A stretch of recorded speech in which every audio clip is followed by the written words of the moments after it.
Well, good morning, everyone. I want to welcome you along to our service this morning. Thank you so much for coming, and thank you for doing everything that's been asked of you once again today. I know that it's difficult, maybe sitting somewhere that you're not used to sitting, but we really do appreciate it, and it is good to be able to meet together, and it's good to be able to worship together, even though we are spaced out the way that we are. There is something special about being in the same physical space as we worship. And so you're very, very welcome today. Now, as I've done in the past, just for contact tracing purposes, we have to take a photograph of of everyone that's here, and therefore, so that we can keep a record of who all's here. Now, what I need you to do is, whenever I point the camera at each side, is to just pull down your mask for a couple of seconds while I take the photograph so that we can identify who was here. This photograph is kept private, nobody gets to see it. It's only used in the case where we need to contact trace people. So we'll start off at this side. If you could just bring your masks down for a second and I will take the photograph. Thank you. And we'll do over here as well. Thank you. And then this side, we'll do the same again. Thank you. I appreciate that.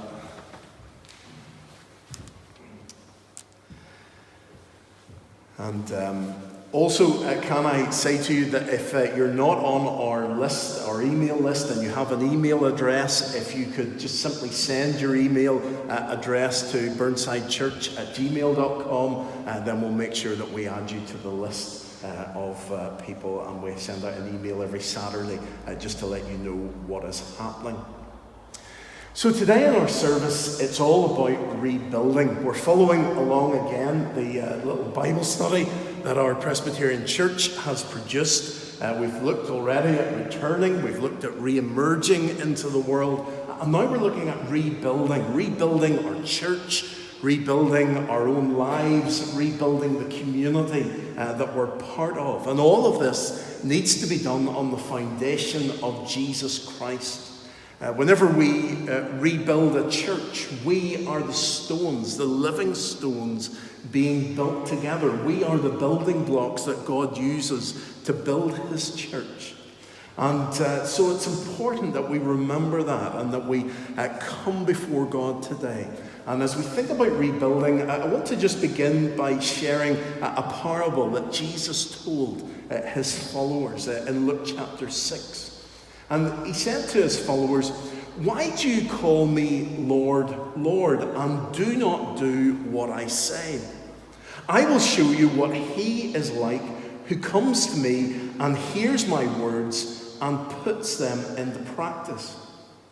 He is like a man building a house who dug down deep, laid the foundation on rock, and when a flood came, the torrent struck that house, but could not shake it, because it was well built.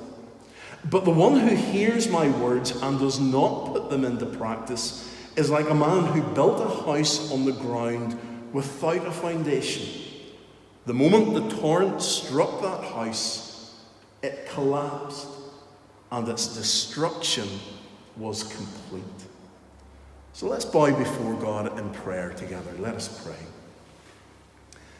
Heavenly Father, we come to you today, and we ask, Lord, that you would help us to rebuild firmly on the good foundation of your word, of listening to what you say and then putting it into practice. Help us, Lord, to build our lives on the foundation of Jesus Christ. And we ask, Lord, that you would rebuild us today as living stones into your church here on earth.